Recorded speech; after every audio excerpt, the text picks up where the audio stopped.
The fog rolled in thick and heavy, swallowing the narrow country road. Emma gripped the steering wheel tightly, her headlights barely piercing through the grey wall.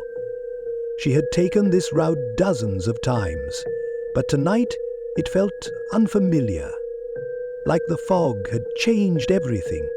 Her GPS glitched, the screen flashing erratically before going blank. The voice directions stopped, leaving her alone with the unsettling silence of the night. She slowed her car, trying to make out the turns ahead. Trees loomed on either side of the road, their dark branches reaching like skeletal fingers. A faint noise caught her attention. Soft at first, but unmistakable. A whisper. It wasn't the wind, it was rhythmic, deliberate, and it seemed to be coming from just outside the car.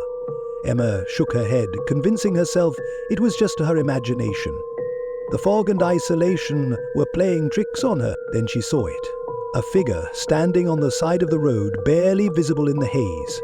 It was a man, or at least that's what it looked like. He stood perfectly still, facing her car. Emma slowed to a crawl, her breath catching in her throat. His face was obscured by the fog, but she could feel his eyes on her. Her instincts screamed at her to drive, but her hands froze on the wheel. The whispering grew louder. Emma scanned the area, but no one else was there. She couldn't see the man's lips moving. The sound seemed to surround her, slipping into the car like an unwelcome guest. Her pulse raced as she pressed the lock button, hearing the resolutely click of the doors. She began to reassure herself that the knot was being lifted, that the doors would stay shut. When she looked back, the figure was gone. She exhaled, her shoulders dropping slightly. Maybe it had just been a trick of the fog. She hit the gas, eager to get home. But the road seemed endless. Every turn looked the same, the fog blurring any sense of direction. Her whispering returned, louder now, and she swore she heard her name. Emma. The voice was soft, chillingly familiar, and it sent shivers down her spine. She gripped the wheel tighter, her knuckles white. The voice wasn't coming from outside anymore. It was inside the car. A rearview mirror caught movement. A shadow shifted in the back seat, just out of focus. Emma's heart pounded as she forced herself to look.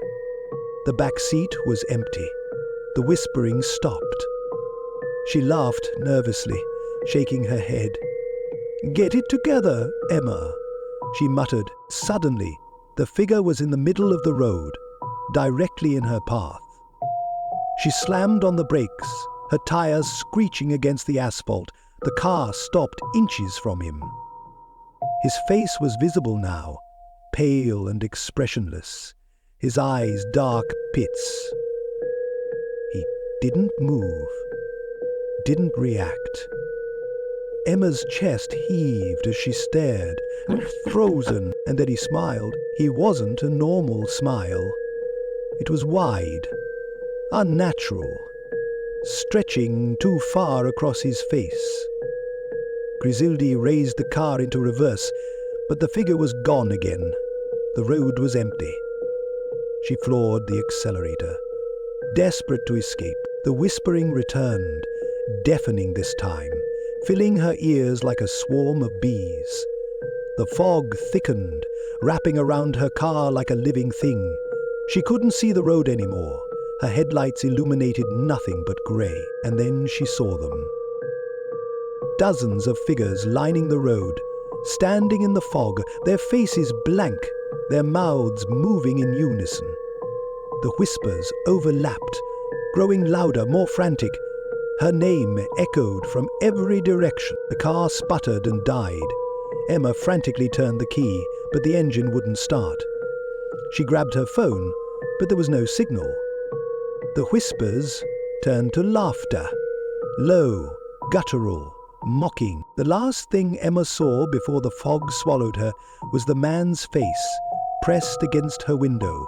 His too wide smile burned into her mind. "Emma!"